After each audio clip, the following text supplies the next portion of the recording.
अहिलेसम्मका यो जलवायु सम्मेलनभन्दा यसपालिको सम्मेलन चाहिँ अलिकता फरक छ। 2015मा जब पेरिस एग्रिमेन्ट भयो, पेरिस एग्रिमेन्टभन्दा पछाडिको अवस्थामा के प्रगति भयो त?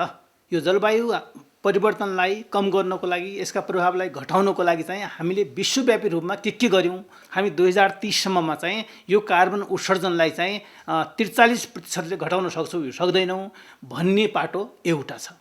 त्यसपछि अब जलवायु वित्तको अर्को पाटोमा 2010मा कमिट गरेको 2020 देखि अब लगभग 100 अरब बराबरको जलवायु वित्त डेभलपिङ कन्ट्रीमा, विकासोन्मुख देशमा जुन परिचालन गर्ने भनेर चाहिँ कमिट भएको थियो, त्यो कमिट भएको सन्दर्भमा पनि यसपालि हामी कहाँ पुग्यौँ?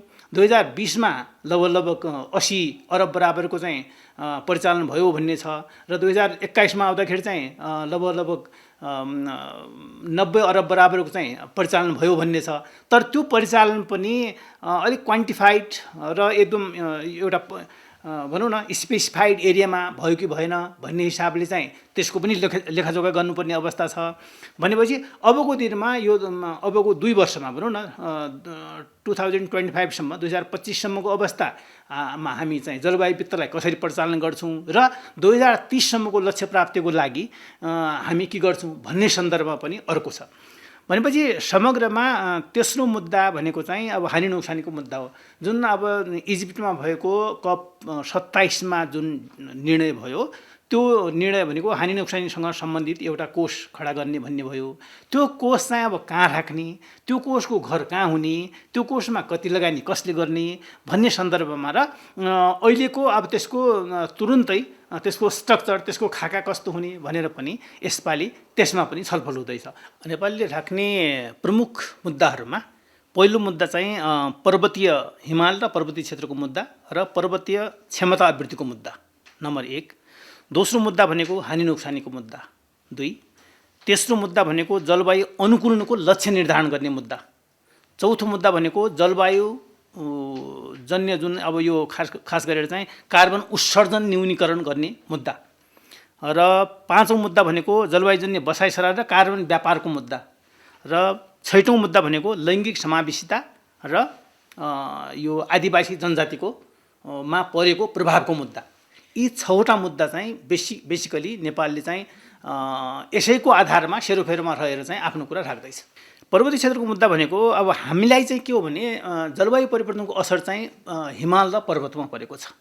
हिमाल र पर्वतमा परेको अर्थ के हो भनेपछि हिमाली क्षेत्रको एउटा पारिस्थितिकीय प्रणालीमा हाम्रो इकोसिस्टममा पनि यसको असर परेको छ। दोस्रो, हिमालको हिउँ पग्लिने कुरा, हिमताल विस्फोट हुने कुरा र त्यसले चाहिँ तल्लो तटीय क्षेत्रका जनतालाई चाहिँ पार्ने प्रभावको कुरा।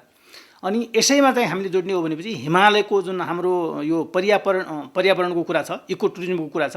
हिमाल देखेर नेपाल आउने हुन् नि मान्छेहरू, हिमाल देखेर नेपाल आउने र हिमालमाथि हिउँ पग्लियो र हिमाल नै प्रुफ भयो भनेपछि हामीलाई चाहिँ त्यसको ठुलो अर्थतन्त्रमा धक्का लाग्छ।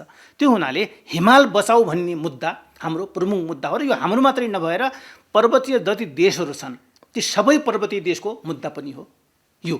अब यसले के जोडिन्छ भनेपछि हिमालय माथिल्लो पर्वतीय क्षेत्रको चाहिँ संस्कृतिसँग जोडिन्छ, पर्वतीय क्षेत्रको चाहिँ अब हाम्रो पर्यटनसँग जोडिन्छ, पर्यटन यो पर्वतीय क्षेत्रको चाहिँ बसाइसराइसँग जोडिन्छ। अहिले हामी धेरै जसो कुरा गर्दाखेरि चाहिँ अब लिमी हुम्लाको चाहिँ लिमी भ्यालीबाट चाहिँ धेरै मान्छे बसाइसराई गरेर चाहिँ तल आएको र त्यहाँ चाहिँ अब भनौँ न त्यहाँको एउटा गुम्बाको व्यवस्थापन गर्नुको लागि पनि मान्छे नभएको अवस्था चाहिँ यहाँहरूले नि गरेको एउटा अध्ययनबाट देखिन्छ। भनेपछि यस्तो खालको अवस्था पर्वतीय क्षेत्रमा छ र त्यसलाई कसरी बचाउने भन्ने ठुलो एउटा क्रिटिकल अवस्था पनि नेपालले भोगेको हुनाले यो मुद्दालाई चाहिँ हामी विभिन्न तहमा, एउटा चाहिँ अब नेतृत्व तहमा, एउटा चाहिँ भनौँ हाई लेभलमा हुने चाहिँ जुन कन्भर्सेसन हुन्छ, जुन छलफल हुन्छ त्यसमा र नेगोसिएसनकै बिचमा पनि जहाँ जहाँ यो मुद्दा जोडिन्छ त्यहाँ त्यहाँ यो मुद्दा उठ्छ। एउटा नेगोसिएसनमा पनि उठ्छ, अर्को हाम्रो पेभिलियनका इभेन्टहरूमा उठ्छ र अरू चाहिँ जुन साइड इभेन्टहरू हुन्छन् र उच्च तहका चाहिँ डायलगहरू हुन्छन् जसमा चाहिँ हाम्रो नेतृत्वले बोल्छ, हाम्रो निर्णयकर्ताले बोल्नुहुन्छ, त्यहाँ पनि यो मुद्दा उठ्छ। ठ्याक्कै हामीले चाहिँ यो ग्लासगोमा COP 26 देखि यो मुद्दा उठ्यो। यस्तो हुनुपर्छ, जलवायुजन्य हानि नोक्सानी बढेको छ र जलवायुजन्य हानि नोक्सानलाई हामीले सम्बोधन गरेनौँ भने धेरैजसो चाहिँ विकासोन्मुख देशहरूमा यसको प्रभाव पर्छ भनेर चाहिँ यो मुद्दा उठ्यो र COP27 इजिप्टमा भएको सम्मेलनमा अन्तर्राष्ट्रिय रूपमा जलवायु वित्त एउटा जलवायु हानि नोक्सानीको चाहिँ कोष स्थापना गर्ने भन्ने कुरा निर्णय भयो र अहिले आएर यो निर्णय त भयो। अब यो कोष कहाँ बन्छ, कहाँ बस्छ र यसको चाहिँ स्ट्रक्चर कस्तो हुन्छ भनेर एक खालको यसका सन्दर्भमा हालै पनि एक खालको चाहिँ विश्लेषण भएको छ र 26 सदस्यीय जुन एउटा कमिटी बनेको छ ट्रान्जिसनल कमिटी, त्यो ट्रान्जिसनल कमिटीले चाहिँ यसको मोडालिटी चाहिँ तय गरेको छ र मोडालिटी तय गर्दै गर्दाखेरि पनि यसको अहिलेसम्मको प्रस्तावित अवस्थामा विश्व ब्याङ्कले यसलाई चाहिँ एउटा आफ्नो अङ्गको रूपमा राख्ने र 4 वर्षसम्म विश्व ब्याङ्कबाट यो परिचालित हुने र त्यसपछि चाहिँ त्यहाँबाट पैसाको भनौँ न परिचालित डेभलपिङ कन्ट्रीमा जहाँ यसको चाहिँ आवश्यकता छ त्यहाँ परिचालन गर्ने भन्ने सन्दर्भमा मोटामोटी कुरा भएको छ। तर यसको चाहिँ बाँकी विस्तृत निर्णय, विस्तृत नेगोसिएसन यसपालि चाहिँ हुनेछ र त्यसपछि चाहिँ जलवायुजन्य हानि नोक्सानीको कोषको परिचालनका सन्दर्भमा चाहिँ अर्को COP सम्म चाहिँ सायद यसले नयाँ रूप लिने र परिचालन हुने सम्भावना पनि आशा गरिएको छ। अब अनुकूलनको सन्दर्भमा अब विश्वव्यापी अनुकूलनको लक्ष्य निर्धारण गर्ने विश्वव्यापी जुन एउटा अहिले ग्लोबल गोल अन एडाप्टेसन भन्छ जुन त्यो छ, त्यो लक्ष्यमा नेपालले आफ्ना केही लक्ष्य तय गरेको छ। राष्ट्रिय अनुकूलन योजना बनाएको छ र केही दिन अगाडि मात्रै प्रधानमन्त्रीज्यूले त्यो राष्ट्रिय अनुकूलन योजनाको अनावरण पनि गर्नुभयो र त्यो अनावरण गर्दाखेरि हामीले 8 वटा क्षेत्रहरू हामीले निर्धारण गरेका छौँ। विश्वले अरू ठाउँमा यो जलवायु अनुकूलनको लक्ष्य निर्धारण गर्दै गर्दाखेरि हामीले त्यसमा हाम्रो जलवायु परिवर्तनले असर गरेका क्षेत्रहरू यो हुन्। जलको क्षेत्र अर्थात् चाहिँ जङ्गलको क्षेत्र और भनौँ न हाम्रो पर्यावरणको क्षेत्र त्यसपछि अब ऊर्जाको क्षेत्र, यी सबै क्षेत्रमा चाहिँ कृषिको क्षेत्र, यसमा चाहिँ जलवायु परिवर्तनको असर छ र यी क्षेत्रमा चाहिँ भएका असरलाई चाहिँ हामीले समयमै सम्बोधन गरेनौँ भने यसले चाहिँ होल अर्थतन्त्रमा असर गर्छ। त्यो नै अर्थतन्त्रमा असर पर्न नदिनको लागि जसरी हामीले लामो समयको 2021 देखि 2050 सम्मको चाहिँ अनुकूलन योजना नेपाल सरकारले बाहिर ल्याएको छ, त्यो योजनालाई कार्यान्वयन गर्नको लागि चाहिँ 47 बिलियन अमेरिकी डलर बराबरको जुन लागत लाग्छ भनेर पनि हामीले एस्टिमेट गरेका छौँ। यो एस्टिमेट र हामीले सबमिट गरेको चाहिँ जुन अनुकूलन योजना छ संयुक्त राष्ट्रसङ्घको महासन्धिमा, त्यसले चाहिँ विश्व अनुकूलनको लक्ष्य प्राप्तिको लागि र त्यो फ्रेमवर्क कस्तो बन्छ भन्नलाई पनि यसले सहयोग गर्छ र त्यसपछि त्यो लक्ष्य निर्धारण भइसकेपछि कृषिको क्षेत्रमा कति लगानी नेपालमा आवश्यक छ त्यो अनुसारको लगानी आउने भयो र अनि त्यसपछि जलको क्षेत्रमा, पानीको क्षेत्रमा चाहिँ कस्तो खालको लगानी आवश्यक छ भनेर त्यस्तो लगानी आउने भयो र त्यस्तै स्वास्थ्यको क्षेत्रमा कस्तो लगानी आवश्यक छ भनेर स्वास्थ्यको क्षेत्रमा आउने भयो र यसपालिको COP28 को एउटा विशेषता के हो भनेपछि जलवायुलाई स्वास्थ्यसँग जोडेर व्यापक छलफल हुँदैछ भनेपछि त्यो पनि एउटा इमर्जिङ इस्युको रूपमा आइराखेको हुनाले पनि यसपालिको COP अरू COP भन्दा फरक पनि छ। नेपालको अडानभन्दा पनि जलवायुजन्य जोखिम, जलवायुजन्य हानि नोक्सानी बढ्यो। जलवायुजन्य हानि नोक्सानी बढिसकेपछि यसमा चाहिँ लगानी आवश्यक हुन्छ भनेपछि बसाइसराई गर्नको लागि कुनै एउटा बसाइलाई अर्को ठाउँमा सार्नको लागि त ठुलो लगानी आवश्यक हुन्छ नि त। त्यो लगानीलाई चाहिँ कसरी उठाउने, त्यो लगानीको चाहिँ कम्पेन्सेसन कसले दिने, कि नेपालले आफै त्यत्रो लगानी गर्न सक्दैन। जस्तो हाम्रो उदाहरणको लागि भनौँ, सिन्धुपाल्चोक जिल्ला नेपालको सबैभन्दा बढी पहिरोको हिसाबले जोखिममा रहेको छ र कतिपय बस्तीहरूलाई त्यहाँबाट सार्नुपर्छ भनेर चाहिँ पहिला नै भनिसकेको अवस्था छ। तर बसाइ सर्नको लागि चाहिँ त्यहाँको संस्कृति, त्यहाँको रहनसहन, त्यहाँको आफ्नो भनौँ न फिलिङ, त्यो सबैलाई सार्नुपर्ने हुन्छ नि त। त्यो त्यति सजिलो काम छैन। त्यसको लागि ठुलो लगानी आवश्यक पर्ने हुनाले पनि यो जलवायु वित्तसँग पनि जोडिएको विषय भयो हैन, जलवायु बसाइसराईको मुद्दा। अनि त्यसपछि हामीले जलवायु वित्तको कुरा गर्दाखेरि चाहिँ हानि नोक्सानीसँग पनि यो मुद्दा जोडिएको अवस्था हुने भयो भनेपछि त्यो समग्रतामा हामीले एउटै एङ्गलबाट, एउटै कोणबाट मात्रै जलवायु वित्तको परिचालन नभएर मल्टिपल यो प्रभावको आधारमा जलवायु वित्तको परिचालन हुनुपर्छ भन्ने हिसाबले पनि यो मुद्दा चाहिँ उठ्छ भन्ने हो। ग्लोबल स्टक टेक भनेर जुन 2015 मा पेरिस सम्झौता भइसकेपछि अहिलेसम्म आइपुग्दासम्म हामीले के गर्यौँ कार्बन उत्सर्जन न्यूनीकरणको लागि भनेर त्यसको लेखाजोखा भएको छ। त्यो लेखाजोखाको सन्दर्भमा अब क्याटेगोरिकली छलफल हुन्छ। त्यसलाई हामी चाहिँ कसरी कार्यान्वयनमा लैजान्छौँ भन्ने हिसाबले के त्यो हुनाले हाम्रो मुद्दा कार्बन उत्सर्जन न्यूनीकरणको हिसाबले हुनुपर्छ, हामी गर्छौँ भन्ने नभएर धनी देशहरूले G20 का देशहरूले चाहिँ आफूले कमिट गरेको, आफूले वाचा गरेको एनडिसीमा नेसनली डिटर्मिनेन्ट कन्ट्रिब्युसन भनेर जुन उहाँको प्रतिबद्धता छ, त्यो प्रतिबद्धता अनुसार चाहिँ कति काम भएको छ र आगामी चाहिँ 7 वर्षभित्रमा 2030 सम्ममा उहाँहरूको कस्तो खालको कमिटमेन्ट हुन्छ र 2030 सम्ममा 43%ले यो उत्सर्जन कटौती हुन्छ कि हुँदैन भन्ने सन्दर्भमा सबभन्दा बढी बहस हुने यसपालि देखिएको छ। 2030 सम्म 43%ले हामीले यो कार्बन उत्सर्जनलाई कटौती गर्न सकेनौँ भने यो शताब्दीको अन्तसम्म 1.5 डिग्री जुन तापक्रम, विश्व तापक्रम राख्ने भन्ने कुरा छ, त्यो सम्भव छैन। त्यो सम्भव नहुनुको अर्थ के हो भनेपछि त्यसपछि जलवायु परिवर्तनको असरहरू बढ्नु हो। त्यो हुनाले बढ्यो भनेपछि त हाम्रो हिमालमा यसको असर हुन्छ, हाम्रो बसाइसरामा यसको असर हुन्छ, हाम्रो चाहिँ महिलामा, बालबालिकामा, वृद्धमादेखि लिएर हाम्रो होल इकोसिस्टममा, कृषि प्रणालीमा, पानी प्रणालीमा असर हुन्छ भनेर यो समग्रतालाई हेरेर हामीले यस्तो खालको तपाईँहरूको जुन कमिटमेन्ट गर्नुभएको छ, कमिटमेन्टलाई चाहिँ एक्सनमा उतार्नुहोस्। कमिटमेन्ट मात्रै गरेर भएन, प्रतिबद्धता मात्रै गरेर भएन, यसलाई कार्यान्वयनमा लैजानुहोस् भन्ने हिसाबले नै यसपालिको चाहिँ कप नै के हो भनेपछि युनाइट, एक्ट एन्ड डेलिभर, त्यो 3टा कुरालाई राखेर चाहिँ कप हुँदैछ र जे हामीले चाहिँ लक्ष्य निर्धारण गरेका छौँ त्यसलाई कार्यान्वयनमा लैजाउँ।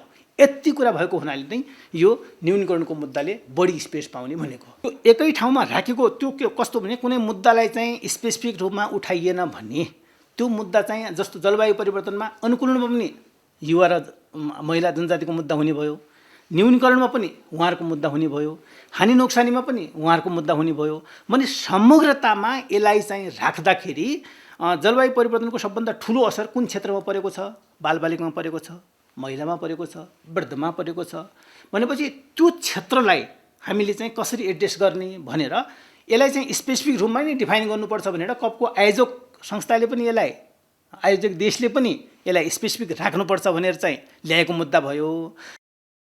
त्यो एकदमै सेक्टर वाइज परेको, इन्टरसेक्सनालिटीमा परेको जुन असर छ त्यो असरलाई पनि हामीले छुट्टै तरिकाले हेर्नुपर्छ। महिलाको मुद्दा महिलाकै लेन्सबाट हेर्नुपर्छ, बालबालिकाकै लेन्सबाट हेर्नुपर्छ र आदिवासी जनजातिको मुद्दालाई पनि उहाँहरूकै चाहिँ समस्याको हिसाबले जे समस्या उहाँले भोगिराख्नु भएको छ त्यो समस्या समाधान गर्ने तर्फबाट हेर्नुपर्छ भन्ने एउटा उद्देश्यबाट आएको हुनाले हामीले यो एजेन्डा पनि नेपालले छुट्टै रूपमा राखेको हो।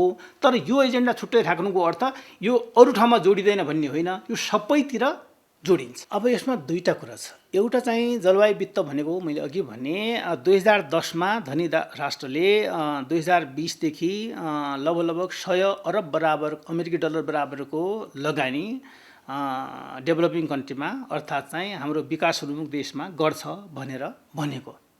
त्यो भन्दाखेरि अब त्यसको सुरुवात 2020 देखि भयो, तर सुरुवातकै अवस्थामा चाहिँ त्यो 100 जुन अरब लगानी भन्ने छ त्यो भएन।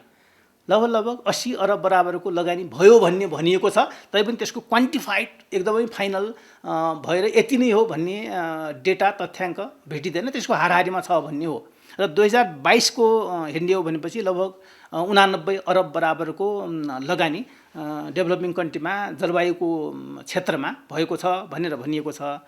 र यस वर्षमा, यो वर्षको कप 28मा खास गरेर अब हामीले जुन एक्ट र डेलिभरको कुरा गरेका छौँ त्यसलाई कार्यान्वयनमा लैजाने भन्ने हिसाबले 100 अरब पुर्याउने भनेपछि यसपालि 100 अरब भएको घोषणा हुने सम्भावना धेरै छ। त्यो हुनाले अब नेपालले यसबाट कसरी फाइदा उठाउँछ भन्ने सन्दर्भमा हामीले अरू देशको भन्दा अलिकति फरक काम गरेको के छ भने हामीले जलवायु नीति बनाएका छौँ 2019। त्यसका हामीले एरिया पनि, त्यसका कार्यक्षेत्र पनि छुट्याएका छौँ र हाम्रो जलवायु अनुकूलन योजना पनि बनिसकेको छ। अरू धेरै देशहरूले नबनाएको अवस्थामा हामीले बनाएका छौँ र 7-8 देशको चाहिँ सबमिसन मात्रै भएको छ, धेरैको पनि भएको छैन। र त्यसपछि एनडिसी पनि हामीले रिभाइज गरेर 2016 को 5 वर्षमा रिभाइज हुनुपर्ने त्यसलाई पुनरावलोकन गरेर 2021मा सब्मिट भएको छ र त्यसको अब कार्यान्वयन कसरी हुन्छ भन्ने त्यसको खाका पनि नेपालले तयार गरिसकेको हुनाले हामी यो जलवायु वित्तको सन्दर्भमा हाम्रो यति इस्टिमेट छ, यति लगानी हामीलाई आवश्यक छ भन्ने कुरा हामीसँग क्वान्टिफाइड भएर आइसकेको अवस्थामा हामीलाई चाहियो र यो जलवायुको अब विश्वव्यापी अनुकूलनको विश्वव्यापी लक्ष्यसँग पनि जोडिन्छ जलवायु वित्तको कुराहरू र अनुकूलनको लागि 2025 सम्म अहिलेको गरेको कमिटमेन्ट जुन छ धनी देशहरूले त्यसलाई डबल गर्ने कुरासँग पनि यो जोडिन्छ। भनेपछि हामी जलवायु वित्तको लागि हामी तयार छौँ, जलवायु वित्त परिचालन गर्नको लागि नेपाल सक्षम छ। त्यसैले जलवायु वित्त अन्य विभिन्न कारणले रोकिनुभन्दा यसलाई अब पोलिटिकल जियोपोलिटिकल कारणले चाहिँ यसलाई रोक्नुभन्दा जलवायु हानि नोक्सानी नेपालमा छ र नेपाल जस्तै देशहरूमा यो मोबिलाइज हुनुपर्छ भनेर युनाइट भएर हामी त्यहाँ कुरा राख्ने, नेपालले एक्लै राख्ने भन्दा पनि हाम्रो अलायन्स विभिन्न अलायन्सका माध्यमबाट हामीले त्यहाँ कुरा राख्ने हुनाले यो मुद्दा चाहिँ फेरि अर्को महत्त्वपूर्ण मुद्दाको रूपमा छ। अन्ततगत के हो भनेपछि जलवायुको असर कम गर्नको लागि लगानी आवश्यक हुन्छ। लगानीको लागि चाहिँ हाम्रो नेपालको आफ्नो पुँजीले मात्रै पुग्दैन। त्यो हुनाले विश्वव्यापी पुँजी जुन हाम्रो न्यायिकको हिसाबले हामीले चाहिँ मागेर होइन कि यो जलवायु न्यायको हिसाबले यसमा 80% कार्बन उत्सर्जन धनी देशबाट हुन्छ, हामीले गरेका छैन। हाम्रो उत्सर्जन 1% भन्दा कम छ विश्वको चाहिँ तुलनामा। भनेपछि हामी चाहिँ अब हाम्रो वन 45% वनले धेरै कार्बन चाहिँ शोषण गर्ने काम पनि गरेको छ। भनेको कार्बनलाई चाहिँ सोच्ने काम गरेको छ भनौँ कार्बन सिक्वेस्ट्रेसनमा हाम्रो वनले ठुलो भूमिका गरेको छ। भनेपछि त्यो नेट इमिसनमा त्यसले पनि भूमिका खेल्छ। भनेपछि हामीले वनको व्यवस्थापन राम्रो गरेका छौँ। वनको व्यवस्थापन राम्रो गर्नुको अर्थ पानीको व्यवस्थापन हामी गर्दैछौँ भने जलवायु अनुकूलन उन्मुख भएर नेपालले काम गर्दैछ। तर पनि जे हामीले योजना गरेका छौँ 47 अरब बराबर अमेरिकी डलर बराबरको जुन लगानी नेपाललाई आवश्यक छ आफ्नो उत्थानशील समाज बनाउनको लागि, उत्थानशील हाम्रो पारिस्थितिक प्रणाली बनाउनको लागि, वन सम्पदादेखि लिएर सबै क्षेत्रमा हामीले काम गर्नको लागि हामीलाई बजेट आवश्यक छ र त्यो बजेट चाहिँ धनी देशहरूले जुन प्रतिबद्धता गरेका छन् त्यो प्रतिबद्धता अनुसार चाहिँ नेपालमा आउनुपर्छ भन्ने हाम्रो माग। यो धेरै पहिलादेखि उठिराखेको, अब तर केही पनि भएको छैन भन्ने होइन, धेरै कुराहरू भएको छ। जस्तो जलवायु वित्तकै सन्दर्भमा हेर्ने हो भनेपछि ग्रिन क्लाइमेट फन्डको जुन स्थापना भयो जसबाट नै अब यो 100 अरब बराबरको लगानी यो डेभलपिङ कन्ट्रीमा जाने भन्ने कुरा भनिएको छ। त्यो यही कपको नेगोसिएसनबाटै उत्पन्न भएको एउटा निर्णय हो। जलवायुजन्य हानि नोक्सानीको कुरा जुन हाम्रो योभन्दा पहिला पनि उठेको छ, धेरै वर्षदेखि उठिराखेको थियो होइन, त्यो पनि यो विश्वव्यापी यो सम्मेलनबाटै हामीले छलफल हुँदै हुँदै परिपक्व हुँदै यो खास गरेर इजिप्टको सामेल शेखमा भएको निर्णय हो। भनेपछि अब इन्टिग्रेसनकै कुरा गर्ने हो भने पनि जस्तो यसपालिको संयुक्त राष्ट्रसङ्घको महासचिवको नेपालको भ्रमण भयो, नेपालमा उहाँले चाहिँ जुन कुरा बोल्नुभयो, हाम्रो पर्वतीय हाम्रो चाहिँ भनौँ न सगरमाथाको बेस क्याम्पमा गएर नै उहाँले चाहिँ नेपालमा जलवायु परिवर्तनको असर छ र नेपाल चाहिँ जोखिममा छ भन्ने कुरा जसरी उजागर गर्नुभयो, यो उजागर हुने कुरा पनि यही चाहिँ विश्व जलवायु सम्मेलनमा छलफल हुँदा र विश्वका खास गरेर चाहिँ नेतृत्व तहबाट यो विषयलाई चाहिँ उजागर गरेको कारणले गर्दाखेरि यो अलिकता मूल प्रभावीकरण पनि हुँदैछ। त्यसले गर्दाखेरि चाहिँ केही नभएको होइन, धेरै कुरा भएको छ। तर जति हुनुपर्ने हो अब त्यसमा अब 20मा केही बाधा व्यवधान भएको पनि देखिन्छ। जस्तो जलवायु वित्तको परिचालनको सन्दर्भमा मैले भने त्यो जति परिचालन हुनुपर्ने त्यो तरिकाले परिचालन नभएको अवस्था छ। अब जियो पोलिटिक्सको हिसाबले कहिलेकाहीँ अब जुन खालको अब समस्या म त्यतातिर गएन, त्यसले फेरि अन्यथा अर्थ लाग्छ। तर कहिलेकाहीँ जियो पोलिटिक्सले गर्दाखेरि पनि यो एजेन्डा कहिले डाइभर्ट भएको, जलवायुको एजेन्डा डाइभर्ट भएको सन्दर्भ देखिन्छ होइन। त्यो च्यालेन्जका बिचमा त छ नै यो खास गरेर जलवायु परिवर्तनको चाहिँ मुद्दा। तर क्षमता वृद्धिको सन्दर्भमा हेर्ने हो भनेपछि अब डेभलपिङ कन्ट्रीको जे हामी त्यहाँ प्रतिनिधित्व गर्छौँ, जे कुरा हामीले चाहिँ बुझेका छौँ, जे कुरा तपाईँहरूसँग हामी बोल्दैछौँ, यो सबैको चाहिँ पनि एउटा योगदान चाहिँ यो विश्व जलवायु सम्मेलनबाट आएको छ। भनेपछि क्षमता वृद्धिमा, जलवायुको वित्तको परिचालनमा, जलवायुको मूल प्रभावीकरणमा र जलवायुको मुद्दालाई चाहिँ विकासको चाहिँ जुन एउटा लक्ष्य हुन्छ त्यसमा पनि चाहिँ यो समावेशीकरण हुँदै आएको हुनाले यसलाई चाहिँ यो तरिकाले नै अहिलेसम्मको प्रगति भएको छ भनेर भन्न मिल्छ।